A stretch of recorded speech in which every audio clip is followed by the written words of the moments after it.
Once upon a perfect night, unclouded and still, there came the face of a pale and beautiful lady.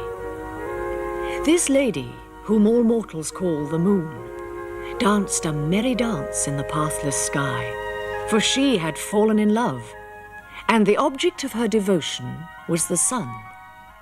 The sun, for his part, and contrary to his appearance, was always sad.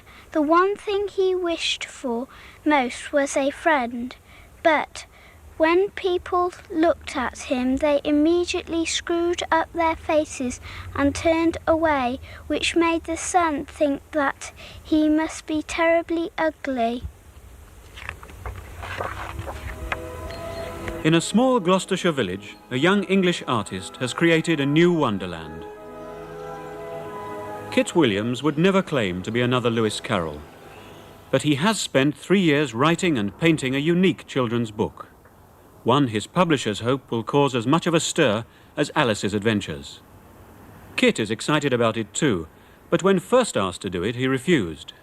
But then, as the publishers left, he just sort of dropped it to me and said, I think you can produce a book that nobody's ever done before. And that started playing on my imagination.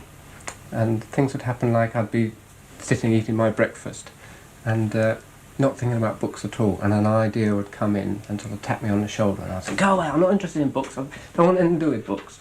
And I'd carry on eating my breakfast, and by dinner time it would come back with a friend.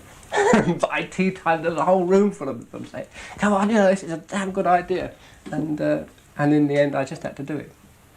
Masquerade is a fairy story, for children and adults, about the moon falling in love with the sun. She sends her messenger, the hare, to give him a rare piece of jewellery as a gift. On his journey, the hare encounters many strangers who guide him on his way. But in a masquerade, things aren't quite what they seem, and the book contains clues and riddles to the whereabouts of a piece of treasure that Kit has buried somewhere in England.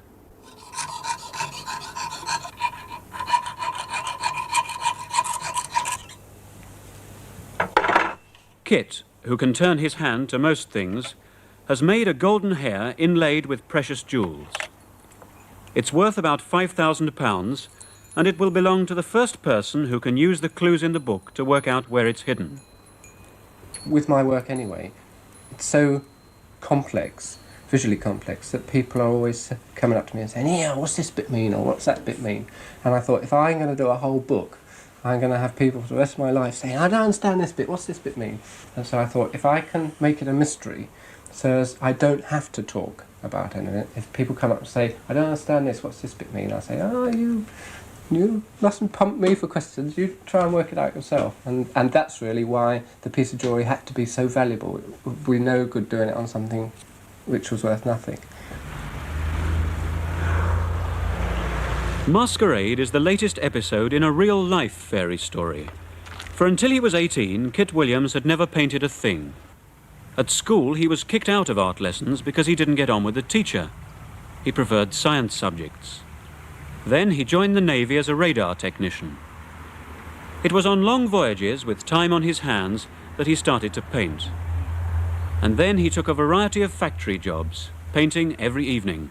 I worked about 4 or 5 years in the factories, and then for about a year being supported by my wife, who was teaching at the time. And then I had my first London exhibition, which just went wow, you know, and from then I've never looked back. You've been a roaring success. Yeah. How much do your paintings fetch? Now they fetch about £2,000 a piece, I suppose, something like that, and more. Kit Williams' oil paintings are in such demand that he can't produce them fast enough. Even one a month is speedy progress when each picture has first to be intricately drawn in pencil, then traced onto canvas before painting. It's the combination of fine draftsmanship with fantasy and mythology that characterises his work. All my paintings have figures in them, they're figurative paintings, so they've got people in them, and it's people within English landscape. It's essentially an Englishness. That's what the paintings are about. There seems to be an element of magic in most of them. Yeah, it's as if the people in the painting are the spirits the spirit, say, of spring or the spirit of winter, who are as people, so that you're walking through a landscape and you know that winter's coming because the leaves are falling off the trees, or you know that spring's coming because things are coming out of the ground. And I see it almost as if there's an actor or a person going along doing it, and as he walks along, winter goes before him and spring comes along behind him and the whole landscape changes. And that's how I see it. Kit says he has the visual equipment of a goose, and a man whose eyes are 30 degrees out of line with each other certainly doesn't seem cut out for painting. He never sees things three-dimensionally. He gets much of his inspiration from the close study of plants, trees, and every kind of wildlife.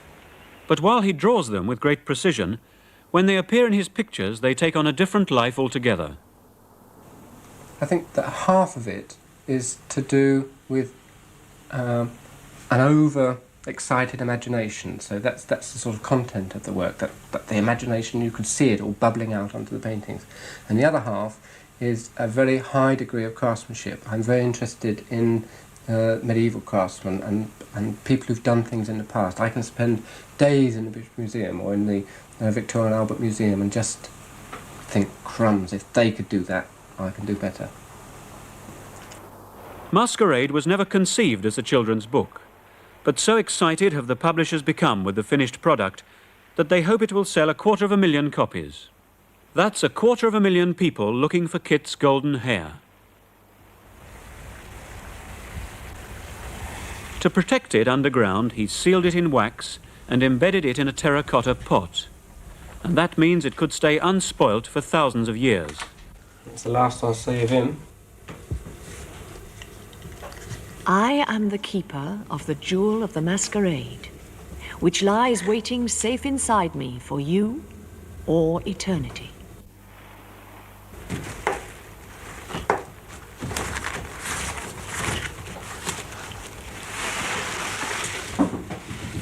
How long do you think it will be before someone finds your piece of treasure?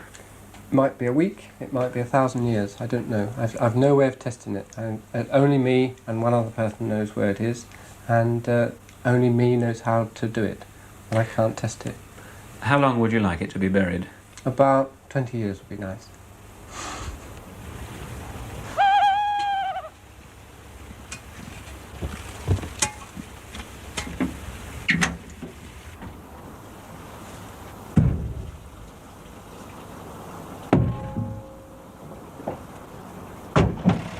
When Kit finally set off in the middle of the night to bury the golden hair, he insisted our film crew stay behind. There was only one witness to the burial, the television personality Bamber Gascoigne. His lips are sealed. And Kit Williams, he's sleeping on it. Now the hair's been buried, it's up to you to find it.